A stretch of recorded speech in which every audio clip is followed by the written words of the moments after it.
seems to have a very big, tantric. He certainly beloved of tantric people, and he's definitely seems to be have a tantric spirit. And yet he kind of went mad in the end because he didn't have a tantric community, perhaps. Would you agree with that? No, I would say that Nietzsche is still living in a Protestant Christian shadow, where the problem is you don't have a concept of the Barred Absolute. This is why I return to the Barred Absolute constantly, because if you're Eastern, if you're Zoroastrian, Buddhist, or Taoist, it's obvious to you that there's Tantra and there's Sutra. And the division between Tantra and Sutra is essentially that if you want to take knowledge all the way, in the sense that you educate a people, for example, that's what Sutra does. But if you're really curious about the world and you're ready to go out there in the wild and, pursue, some kind of deeper truth beyond what's actually required for you to be a responsible citizen to begin with. So you want to be more shamanic. That's definitely what Tantra is.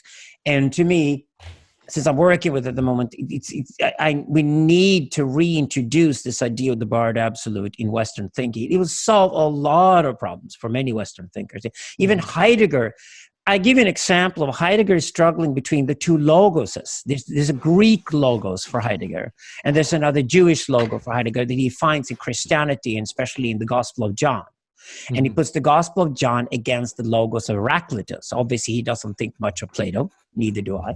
But the logos of Heraclitus and the logos of the Gospel of John are, to me, it's much easier to understand why we see this as two different logos historically if you introduce the Barred Absolute as well. So let's slow down a bit here. So the logos of St. John is in the beginning. There was the word, something like that. Yeah. So logos essentially is an idea of language being able to capture reality. We know now, for example, that mathematics is the way we do that a lot easier. So we have allowed language to be more poetic and more a place of art. That's why analytic philosophy ultimately fails, because he tries to nail language in some kind of logically coherent way. The young Wittgenstein, these guys try that. They failed. Why? Because mathematics does that job perfectly already. We don't need language to do that. Language can then be mythos. So language can then be more poetic and theatrical. And I would say the way it works is that, I know you, Thomas, and I'd like you to have your input here, but we talk a lot about the different brain halves. And when I look at logos, pathos, and mythos, I think the best way to describe it is that nature's given us one brain half, which is logos, another brain half, which is pathos. And mythos, that's why storytelling and narrative starts with mythos, is always mythical, because the storytelling itself is really the story how one brain half called logos and another brain half called pathos try to unify their worldview. And that's what mythos originally does to ourselves. Oh, that's great. So the mythos unifies the two hemispheres. That's kind of Gilchrist's work and all that on the two hemispheres of the brain. And to me, when I look at narrative, I'm sitting here working every day on narrative. What is it? Well, there's so much we can actually tell by just separating and having three narratives to start with is a great way of looking at it. It's not narrative is not a struggle between logos and mythos, especially since mathematics takes care of logos wonderfully. No, mythos is rather the story about mankind. But what is then besides logos? What mythos is just the narrative fundamentally about logos and pathos. Then we have a logical narrative. That's science. Mm-hmm. That's mathematics. And we also have a pathical narrative. That's, pornography and violence and sex and art, when art is truly transformative. When we lose control of the narrative, when the narrative becomes sacred, as Girard would say, rather than controlled in an adult manner. When it becomes tantric, that's when it becomes... The Dionysus. So back to Dionysus, exactly, Dionysus. Back to the Sutra, Tantra. So I guess Sutra creates a bar so that which blocks the pathos from entering. Whereas when you enter Tantra, you work with pathos as well. You work with perhaps all three, or... Oh, you are actually even beyond the Barred Absolute when you are in Tantra. That's why Thomas has stressed before that you must understand you need Sutra as much as you need Tantra. You need both. Well, you need ordinarily dangerous, You need Sutra. Tantra is I would say is what you probably move into if you have any of these sort of shamanic caste characteristics about yourself, then Tantra could be available to you, but it's not a journey for everybody, and it's a very challenging journey.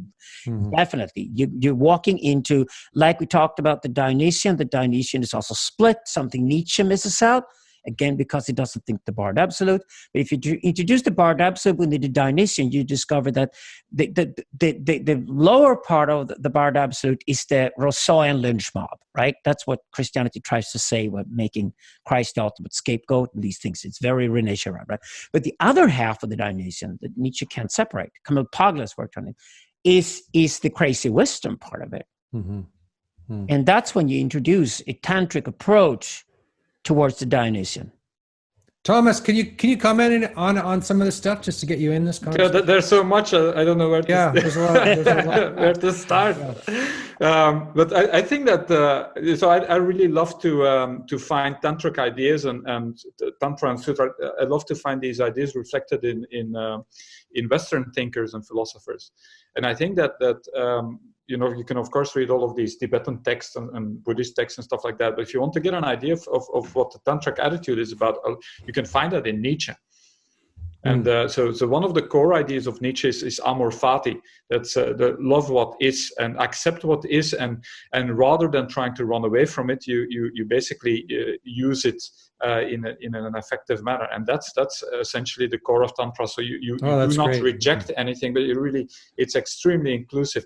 And the Sutric attitude, which you should also adopt, that always includes renunciation. So you're going to reject some attitudes or some ways of being that are inherently dangerous. Like, for example, anger is a classic example, right? I mean, you really need to put limits to that.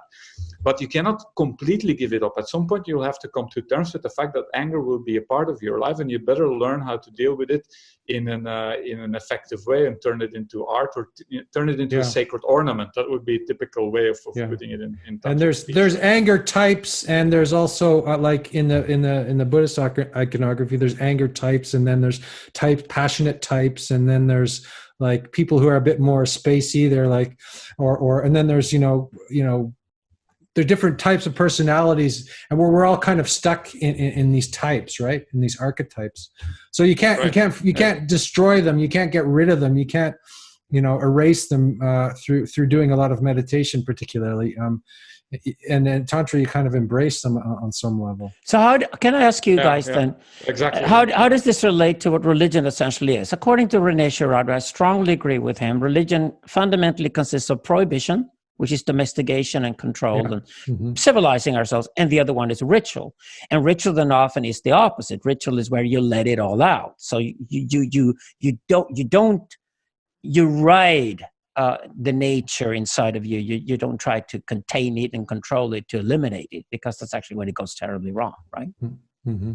So how does this relate to the Tantra versus Sutra divide when it comes to prohibition and ritual?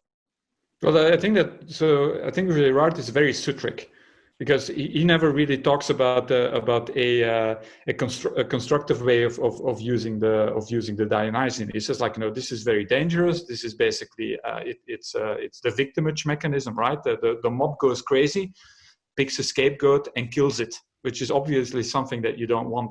But the possibility of actually using that energy in a more constructive way, Girard doesn't really talk about that a lot. And that's where Nietzsche comes in. So I think you should read Girard with Nietzsche, right? So Girard gives a very, very good account of Sutra and why Sutra is necessary. And then Nietzsche kind of points out, well, that's all true, but still you can bring in this Dionysian energy in a certain way if you are careful. Well, Nietzsche wasn't too careful about that, actually, but if you read the two next to each other, I think you can make a very good integration. Yeah, and also there's anger for like, or Vajra pride, for example. Having a lot of pride or something like this is something that's very, religion tries to temper that, right? But when you get into Tantra, you kind of wear your pride, you kind of embrace your pride. You don't try to destroy your ego. It becomes transparent, but you use it as a power in some kind of a way. So it's not about, and it also becomes humorous. Exactly. I think you really you develop a sense of humor when you get to Tantra. Yeah, that's So Trungpa, right? Trungpa was very much emphasizing this. It's about developing a sense of humor, a basic sense of humor, he called it. Indeed, yeah. And humor certainly belongs to pathos. So this would, Yeah. we would probably then, again, with the brain halves, the hemispheres, we describe that as, again, Dionysian and Apollonian. That would be more like Dionysian would be pathos or pathic narrative. The Apollonian would be logos, logic narrative. And then mythos fundamentally is the attempt to bridge these two. So that makes sense. And this, again, you could work with the Bard Absolute. So you would have prohibition, you would have ritual, and say you would have that within the community. That would be the everyday practice of religion. So you would, for example, have certain dates on the calendar where you have rituals like carnivals and things where you let certain energies out. That would make sense to the vast majority of people. That in between that, they're going to go through long periods of prohibition and domestication. I'll give you an example. Trump, when he was being trained in a monastery with very, very strict rules, like ridiculously uptight, strict rules like you can't even imagine. And then the time came for him to get the tantric practice, and then his teacher came out with some naked women and some alcohol, and he almost had a heart attack because there was such a strong taboo against those things in his monastic community. That's the kind of thing that the tantric does. You have extreme restrictions and extreme renunciation. Sometimes it goes to extremes, I think, and then suddenly you're launched into something that's much more energetically challenging but this is going to be very, very important as we go forward, say the next 20 to 30 years, because I realize there's enormous interest in asceticism now among young guys. So they like to do martial arts, they do meditation, they discover they get a kick out of the fact that they can control themselves, they can control their mind, certainly can control their own body, and they get high on it. And we end up with this terrible world of boy pharaohs and pillar saints, as I call them. I'm very skeptical about Plato, and I hate the Gnostics. And like this, like core Zoroastrianism to me is like the Zoroastrians warned us like 1,000 years before the Gnostics came along during the Axial Age. They warned us and said, anybody who leaves the community, goes outside of the community and sits on a pillar in the forest and thinks he's more superior to everybody else is terribly dangerous. And that's where you end up when you go and stay in nothing but prohibition all the time. That's exactly why a crazy wisdom teacher, when you're ready for it, walk straight into the room with the drinks and the drugs and the whores and whatever, just to shock you out of your tracks. And that will save you from becoming a Plato or a Gnostic.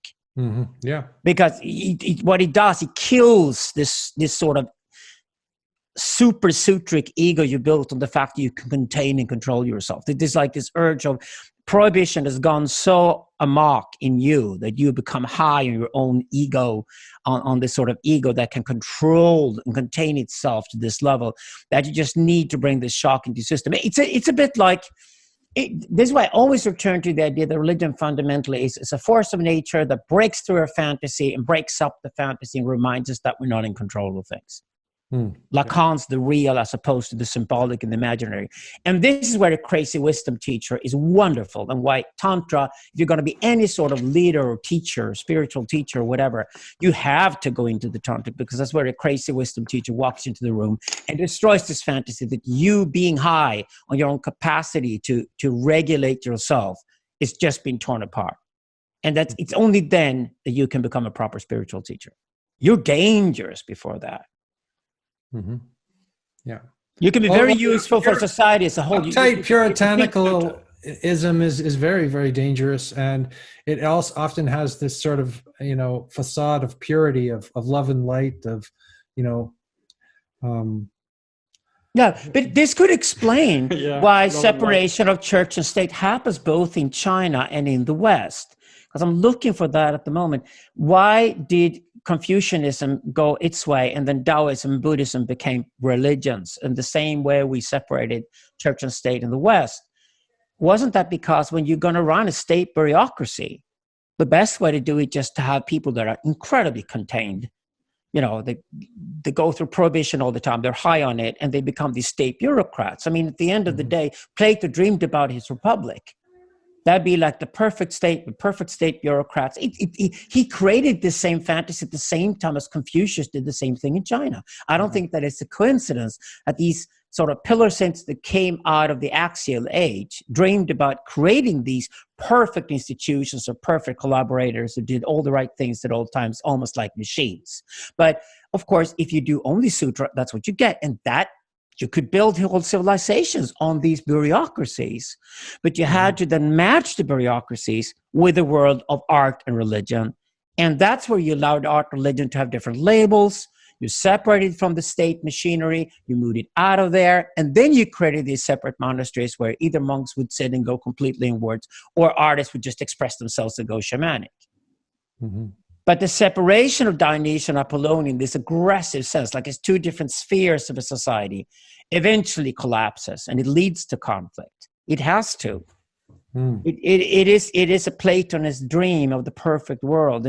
And the only way we can deal with that eventually, like Nietzsche says, is to throw the Dionysian into this ultra-Apollonian world that a Confucian state bureaucracy is.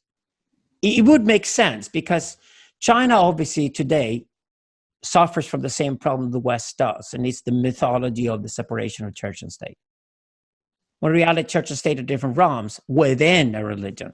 But would you go back to a unity of church and state? How does that work? But no, I think to Zoroastrian, at least to me, and I think Buddhists would agree too. That's the only honest thing. But you would say you can have several different. You say there is no separation between church and state. There's only one world. Okay, we exactly. can't have a dualist worldview. So there's only one world. In that sense, there's only one society. There's only one humanity. But so to start with, acknowledge that. And that's why to the Zoroastrians, you need two different religions. You need one religion that unifies society, but then within that religion, you can have three at least. You can have one for the priests, you can have another religion for the military, you can have a third religion for regular folks, which we call polytheism, or I call it iconology. And actually the fact that you have different religions, you have a tolerance between religions, actually because that just reflects society. Just like Tantra and Sutra fundamentally are two different levels. Mm-hmm. Within the same religion.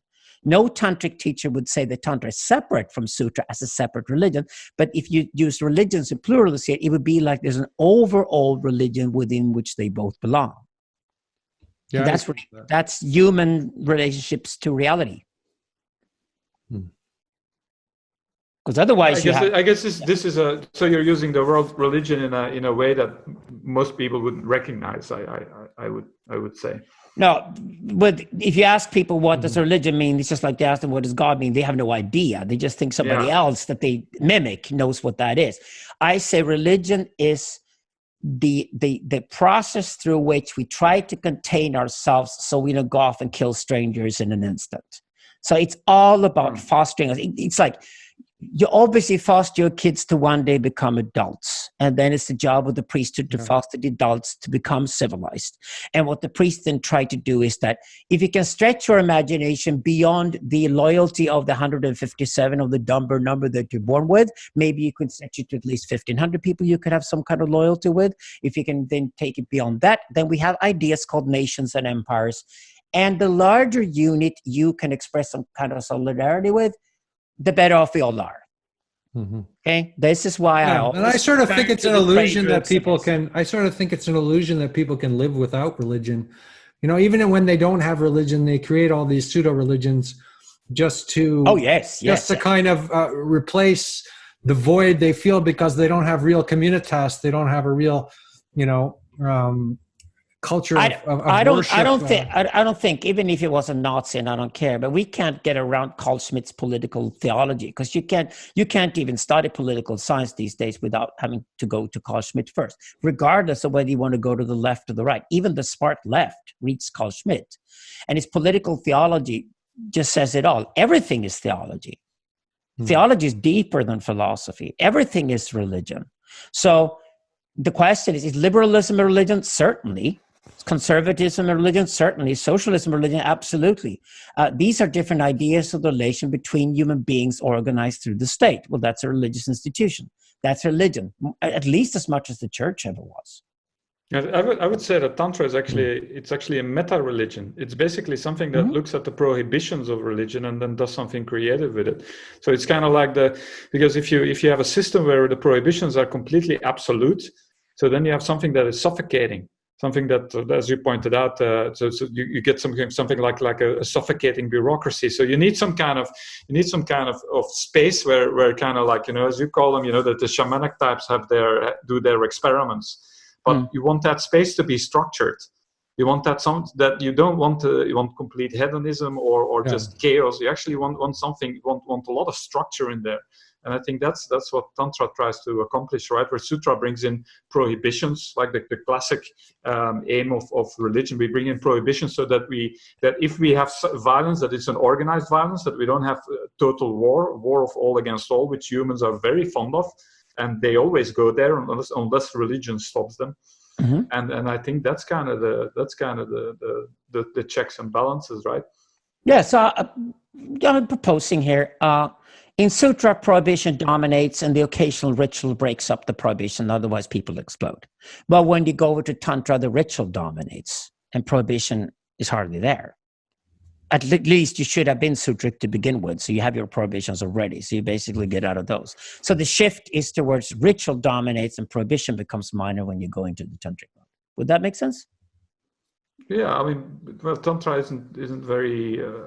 Yeah, I mean it's Tantra can be it can be very baroque in its like behaviors and rules and all the things you would do, but I wouldn't say that I wouldn't say they're in service of some kind of moralism. I would say that I would say that it's kind of the whole community becomes an art form of some kind. And but there's a lot of rules going on. It's not like breaking all the rules and in some kind of stupid hedonistic fashion. So it's still it's structured. So it's still intention, ceremony, integration.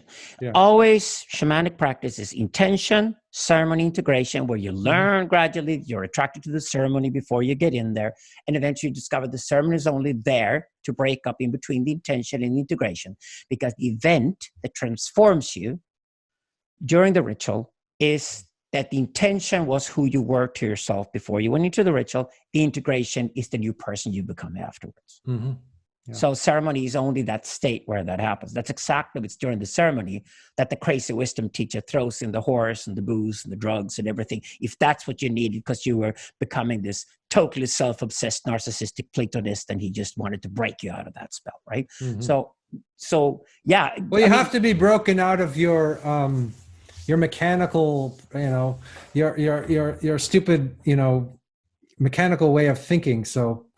So that could be through drugs, or it could be through sobriety, and it's it could be through a lot of sex, or it could be through not having sex. It could be it could be anything. In fact, there's no sort of limit to the skillful means of Tantra, because it's always a very individual relationship type of thing. Oh yeah, you got a crazy wisdom teacher, but you got a guy who's an absolute freak. He's a terrible role model, but he can see straight through you, like in a really scary way. This guy's found out stuff about you've never seen and never thought anybody would see. So the one thing the crazy wisdom teacher has is it's a very strong phallic gaze, in the sense that, okay, this guy really looks at reality, then he looks at you. Yeah. And he knows he might be wrong on a few guesses about you, but that this guy's probably 99% right about you, and you're never going to meet another person in your life that will see as brutally through you as this guy does. That's what crazy wisdom is to me. Yeah. And it's very loving, but it's also very, it's almost brutally honest and direct, because if you get to that point, you're not holding on to you put yourself next to the to the fire or to the danger, you're not, you have to basically keep unraveling parts of yourself over continually. Oh, it certainly is. For example, when it comes to psychedelics, this is when you realize you're going to learn a lot more from a bad trip than you'll ever learn from a nice and happy trip. Yeah. Okay? Because you tried to get the nice and happy trips before that. You were too interested in the drugs. You were certainly in the Sutra realm. You weren't ready for Tantra yet.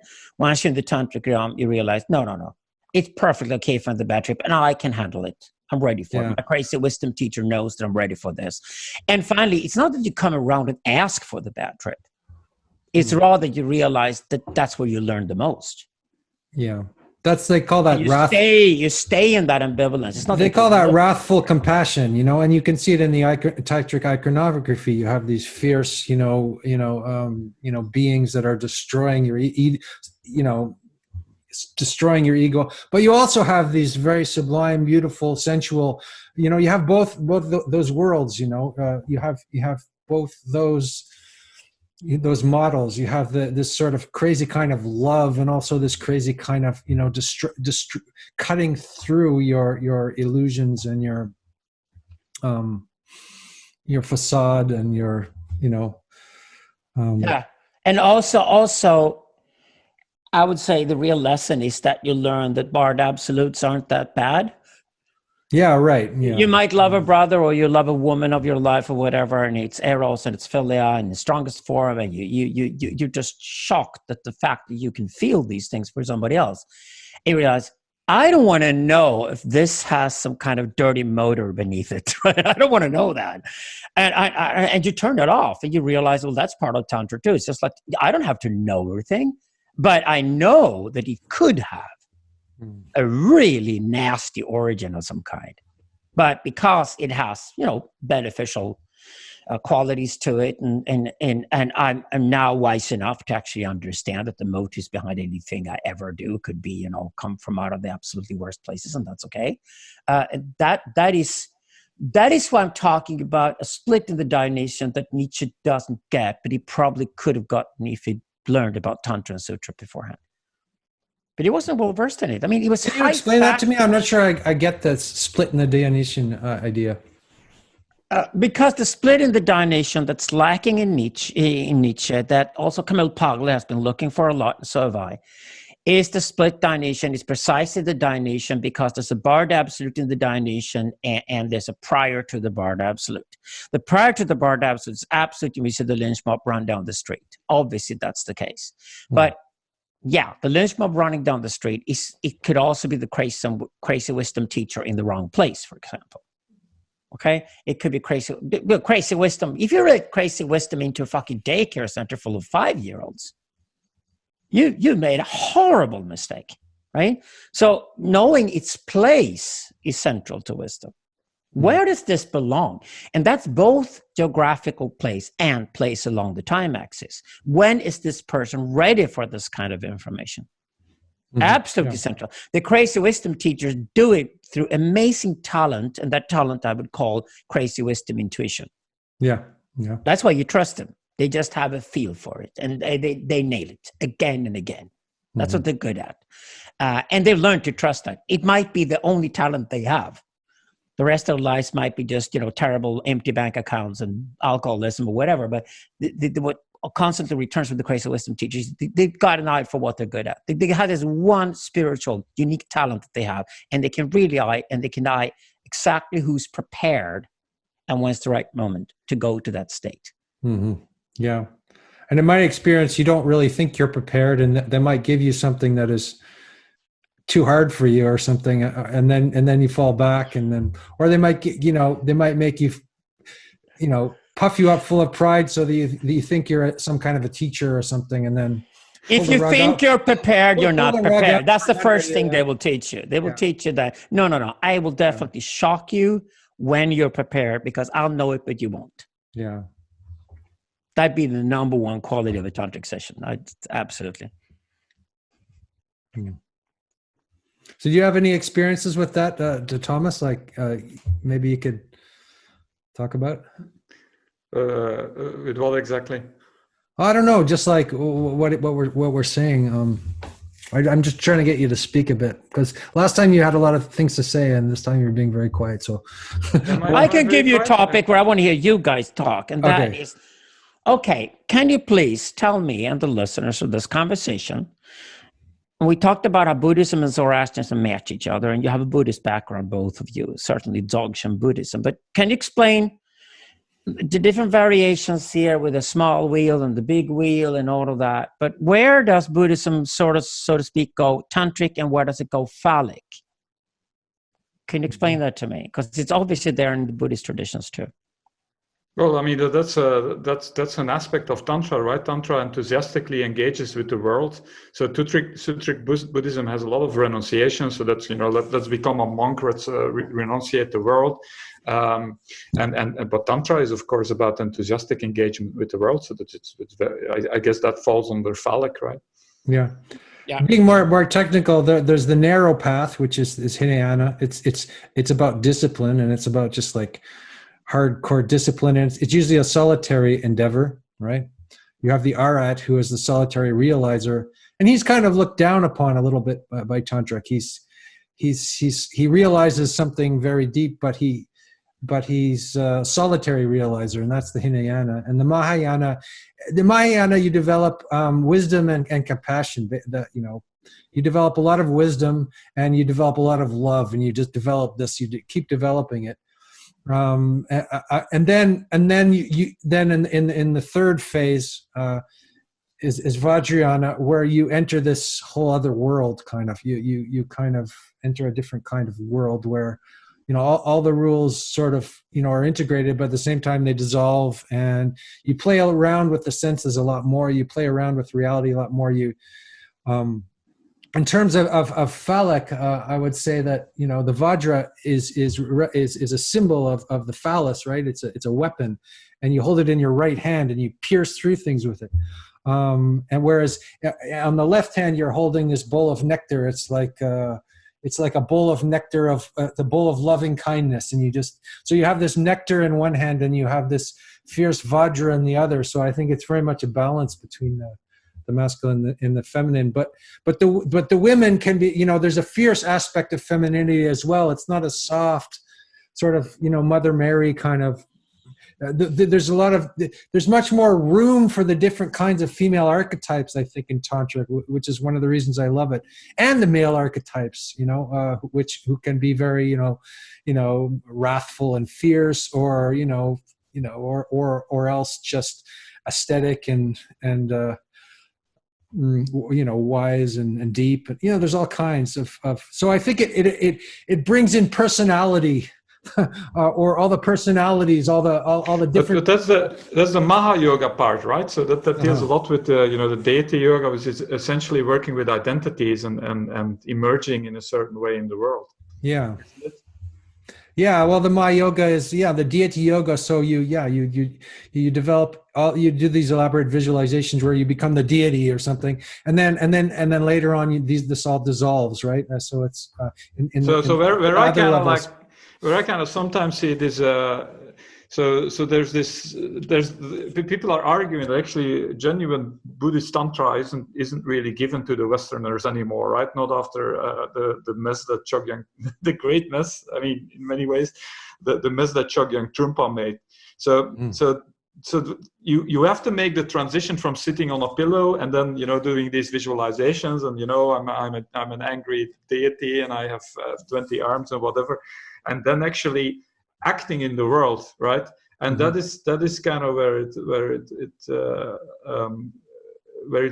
it can go wrong, right? That you kind of see these practices as goals in themselves rather than as ways to point to ways of being in the world. Yeah, well, there's strong warnings at the beginning, that it can go very wrong and that it's very dangerous, and you're dealing with energy, right? So you're that's the Anu Yoga aspect. The Bados. Right? Yeah. What's that? Yeah. Yeah. So I mean, it's like the higher tantras is like you have Maha Yoga, which is essentially about identities. It's like playing around with it's like relaxing your fixed sense of self, and there you already have a process idea, right? So you start seeing yourself as kind of a fluid range of identities, and then so that's Maha Yoga, and then you have the Anu Yoga, which deals with all these subtle body practices. Right. And that's kind of the two big branches of tantric practices, as far as I know. Yeah. Well, you move into subtler kind of practices, but also the basic practices can be very raw or physical or So Ana Yoga, can you tell me more about that?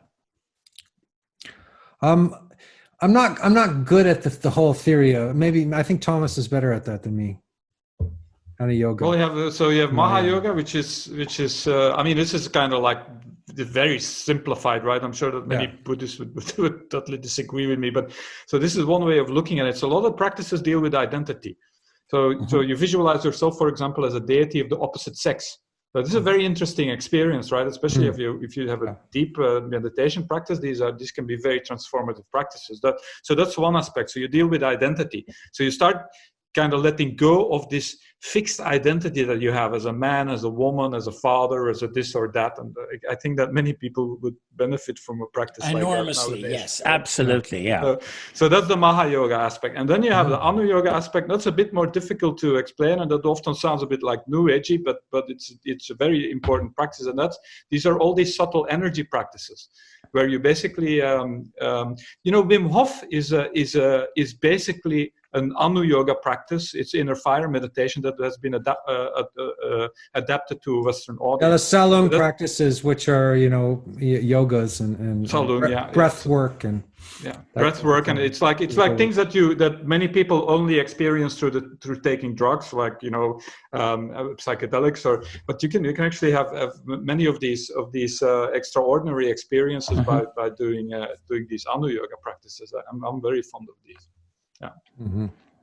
So what happened around Chogyam Trungpa? I mean, wasn't he the ultimate crazy wisdom teacher? Yeah, he was very good. And that's why the Dalai Lama got kind of a bit like, that they actually thought like these Westerners are way too stupid for Tantra. Let's not give it to them. So when you sign up for Buddhist Tantra, so what you typically get is like Sutra with some singing and dancing.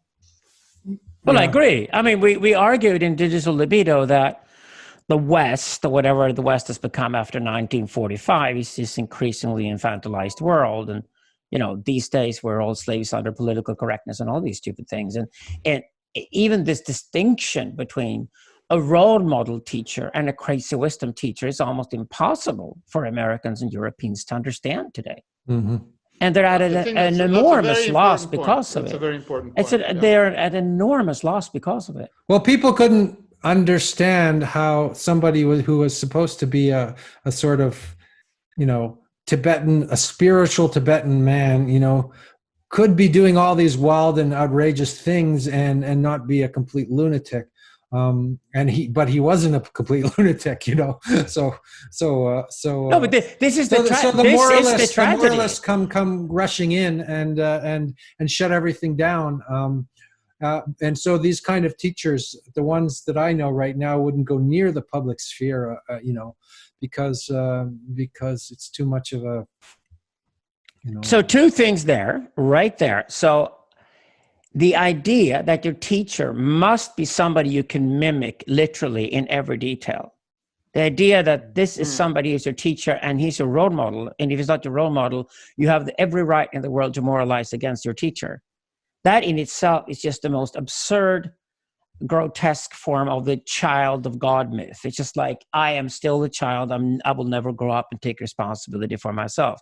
Because the shift, if child and adult is one relationship where children are perfectly fine and should mimic in everything they do and then develop their own personalities in that process. When we move into the world of adulthood, that is not an adult world.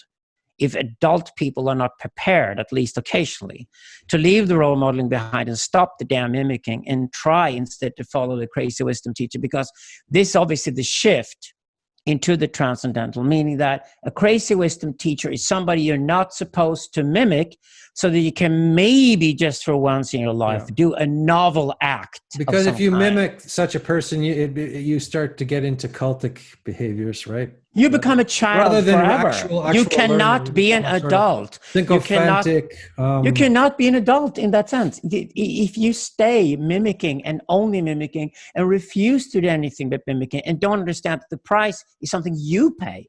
The problem here is not an immoral teacher. Yeah. The problem is that you demand morality out of your teacher. It means that you are only sitting there so you can mimic. Why else would you expect your teacher to be a role model? If you see the bigger picture, you would expect the teacher to come in and behave like an asshole, because then obviously it's only the wisdom you want to have access to, not the person. Mm-hmm. And if you only want to get access to the wisdom itself, that's the time when you're really ready to be a proper adult. And if you're going to be an adult person who's more than just adult in the formal sense, but actually become an elder or a leader of a community or say spiritual teacher or anything like that, you must get out of the whole role modeling thing. The problem is not Chogyam Trungpa and his behavior. Absolutely not. That's perfectly crazy wisdom behavior. That just proves that he's a crazy wisdom teacher. Yeah, but that doesn't really work. You cannot say like, oh, you know, that behavior was acceptable because it was crazy wisdom. That doesn't work. Which is my other point, Thomas. You can never use it as a Thomas, that's my other point. I said I had 2 points. The other point is that this must then be moved beyond the barred absolute. Mm-hmm. Okay? Get it out of the public. And I'm all for that, especially where after 30 years of kids' diseases on the internet and everybody exposing absolutely everything, I am so sick of these people constantly, you know, showing off their private lives and every minute to anybody who dares or bothers to watch these days, because we're all sick of it, right? Yeah. We've seen every pore of every human body by now until we are absolutely fed up with it. So we're sick of the role modeling in one part, and we're sick of the total, you know, flagrant exhibitionism is actually a nice word. I don't want to use the word exhibitionism because I don't mind exhibitionism at all. I think it's fantastic. But this is the pornoflation, right? Pornoflation, Pornoflation, yeah. Pornoflation. Well, there's a great also and hyper-narcissism. Hyper-narcissism and pornoflation. Pornoflation is the word, yes. There's a great danger of people, you know, acting out crazy wisdom, pseudo-crazy wisdom-like behaviors, you know, which make them sort of sexy or something, and then they start up a cult, and people will do anything, and next thing you know, they're drinking Kool-Aid, right? So there's also that danger, right? It's hard to know, you know, it's hard to know what the real thing is, and not everybody knows what the real thing is, and not everybody can perceive that. Perhaps. Well, I would say the pornoflation and role modeling obsession here are two different trends, macro trends of the times we live in, that point towards the same thing. In general sense, it would be a return to privacy, the cult of privacy. Yeah. It would be the cult of voyeurism rather than exhibitionism, in the sense that the voyeur retreats. Retraction is the right word. It's a beautiful word from Simon Critchley when he basically told the political left off. He's an old anarchist. He told them off and said, this is actually not at all the time for revolutions. That's why revolutions failed. They become 3-day events with T-shirts and commercial merchandise, and then they're dead because they're too American these days. So retraction is the only mode acceptable. Retraction means then I retreat, literally retreat from society, isolate myself with some few friends who actually get a bigger picture. And that's exactly why the tantric practices these days have to be done in isolation, in smaller groups, subculturally, away from the social arena. And that's where I think we can allow ourselves to have our first sort of tribal retraction, in the sense that there are people who find each other and say that, oh, okay, we're getting out of the limelight now. We're getting out of the public. We don't want to be there anymore. We start with closed groups and absolute oaths of confidentiality between each other. And only then can the barred absolute be practiced. And this is actually historically correct. This is always what has happened when, you know, people have been too flamboyant with everything and gone too public with everything they do. Like the Osho cult, for example. Like what happened to all those guys? And when they tried to take over the United States or something, you know, they tried in a way. Again, that was the perfect example of the naivety involved in throwing crazy wisdom into a bunch of people who are just a bunch of Californian hippies. And exactly that's what happened. They mixed up the crazy wisdom thing with the role modeling, mimicking. And again, you will mimic unless somebody addresses it and tells you that that's not okay any longer. You mimicked all your life. You have the capacity for at least one novel act to do something out of novelty. And the only way to do something out of novelty is only when you're denied the possibility to mimic. So you have to do something novel. Fundamental to problem solving. It's fundamental to creativity. It's fundamental to innovation. It's fundamental to any of the things that we will value the most as we go forward over the next 30 to 50 years. that's what we call syntheism. We've already created a society where we value the creativity of mankind the most. And the collaboration between intelligent machines and the most creative human beings is going to be the highest value. Now, that's impossible if you just sit and mimic.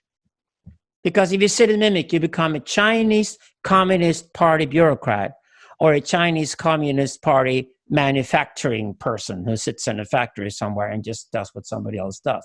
And you become nothing but a human robot in that case. And China, as it is today, will not be able to go into the mode they're dreaming about of massive amounts of creativity and innovation unless they break with that. What were you going to say, Thomas? I was going to say, like, so you would have something like crazy wisdom as the sabotaging of the mimetic process. Yeah. The process of mimetics Yes. going berserk, right, where you have too much copying. Yeah. And that's what's lacking in Girard, although Girard is so damn brilliant in so many ways. But if you read the Sons of Girard, and God, we're going to piss off Dad a little bit, but finding some little blind spots in his reasoning, then I would say what's lacking there is the crazy wisdom. And maybe that's why, for me as a Zoroastrian, which is an older religion in Judaism, He called that the Holy Spirit, by the way. I'm sorry to interrupt, but the crazy wisdom is the Holy Spirit. And he said, I've talked about the Father, the Son, but I haven't talked about the Holy Spirit. So he actually admitted that he hadn't gone to that next step, and that the next step was in the futures somewhere. Okay. So he passed it on to students. You could call the crazy wisdom the Holy Spirit. I kind No, of not really. I wouldn't go that far. The Holy Spirit is essentially the name of the congregation. So the Father, Son, and congregation, interesting enough, is then in popular mythology replaced with the Virgin Mary. Why? Because the matriarch is the symbol of the congregation. So if you say you have this sort of the triad of the split phallus and the matriarch, which is repeated constantly. This is like Moses, Aaron, Miriam. This is like President, Congress, Supreme Court. Constantly we find this power triad that works over time, where the matriarch is a symbol of the congregation itself, the delivery station to which you deliver, the community of the mothers and the women and the children to which you deliver, and where your sons and your daughters are born. The only thing that will survive you. That's the congregation. So the Christian theology, beautifully, the Holy Spirit is the name of the congregation itself. That's why Christ is supposed to have said in the Gospels that whenever you guys are together, I'm there with you, meaning I'm not there, but you will be me when you are together, not alone, but when you are together. The congregation is therefore made sacred in Christianity. That's why the Christian congregation has such a high status in Christianity. And of course, the Last Supper, everything, all of these things are about the unification of the Son, the Father, and the Spirit, where the congregation is the Spirit. But that's why it's also easy. Well, I guess I'm thinking in a more literal sense, like what is the most Holy Spirit? Is the spirit of like Christ going and smashing the temple, right? No, You're trying to bring great stuff out of Buddhism and Zoroastrianism into Christianity if you could find it there. I think that's why Girard didn't go that way. I think that's why Heidegger was frustrated. I think you don't find that in Christianity. Christianity is ultimately, I would agree, a Platonist Gnostic religion. It doesn't have Tantra. Why would Nietzsche otherwise have such big problems with Protestant Christianity? He would have become a Protestant Christian minister in no time at all if the Dionysian had been included in Christianity. But it isn't. But this is an interesting topic. Christianity right? I would like to go back to the 12th century with Saint. So there's Saint Anselm. This is something that I discovered. So I'm talking to. I read a lot of theology, and I talk to theologians, and I find it incredibly interesting. And so this idea that Christ died for our sins, right? This is fairly recent. This is 12th century. Yeah. Saint Anselm. So this ridiculous, in my opinion, ridiculous story. People misbehaved, so God sent His Son to the earth so that He could be killed to pay for the sins of the people. That's the sacrificial version of Christianity. That's sacrificial Christianity, right? and this is so it went wrong in the 12th century, and that's basically, that might be a coincidence, but right before the first Crusades, right? So that was Saint Anselm. So and there was another interpretation, a reaction, a slightly better one, and that was Peter. Anyway, I don't remember his name, but another very famous theologian, he came up with another interpretation. That was that's wrong. Christ didn't die for his sins. He's a moral example, right? Now, so these are two of the interpretations that we know very well. That's Peter Abelard. So these are the two interpretations that we know well, right? Christ died for our sins, or Christ is a moral example. This was not the interpretation of the first 1,000 years. No, I agree. And but that it's interpretation, close. But it's the close death enough of Christ revealed something. It revealed the devil. And what did it reveal? A very, very simple thing. That is that humans form mobs, and mobs, they kill innocent people. And that's something that we should avoid. That was the interpretation the first 1,000 years of Christianity. And that's the interpretation of Girard. I find it a very appealing interpretation. Yes, yeah, I agree with that. But again, if the congregations, the Holy Spirit and Virgin Mary are close, so you can turn one into the folk religion, and the other one is the sort of mystical, correct? But folk religions are always idiotic. I mean, the folk religion of Buddhism. No, but these are Thomas. My point here is that they're close. That's why it works, because you can actually transfer it.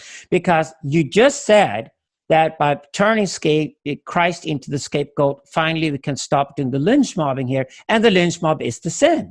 So the point is that sins can be over. So the period of sin can have an event, a certain date, when the sin can be over. And the pointer is to limit scapegoating forever. That's Girard's point, right? So by turning Christ into the ultimate scapegoat, which is an event, it's an eventology. Christianity, like Zoroastrianism and Judaism and Islam, is an eventological religion. It's a religion based on that certain things happen at certain times to change history forever. Okay? So Christ on the cross is the ultimate religious event, and Christianity is based on it. And you have different interpretations of what happens. And that's what I'm saying, that you would expect certain stories that are popular with people to be certain variations, but you'd also expect certain versions of this to be discussed among theologians. That will be the ultimate truth to Christianity. And you would expect your minister who preaches to you on a Sunday to be on the truthful side, whereas you, as a listener, could probably interpret it quite widely, because at the end of the day, it is your behavior and it's your relationship to the congregation that determines whether you're a good Christian or not. The question to be solved in Christianity is, how do we limit the scapegoating, since the scapegoating has cursed humanity, and how do we get out of paganism? Yeah, but I think that's something that I mean, if when you kind of put it like that, very concretely, a lot of things make sense. And if you get other stories, Christ died for our sins, then it doesn't work. Then you can, if you believe that, then you're basically doing something that, in my opinion, if you have a brain, how's that going to help you? Okay, no. If you have a brain, don't ever believe folk religion. That's the point. The folk religion is the worship of Elvis Presley still being alive on Mars. The folk religion is to believe that Donald Trump is a proper president of the United States, or that Joseph Biden even is an alternative. Folk religion has all kinds of beliefs, and we all know that these are not true.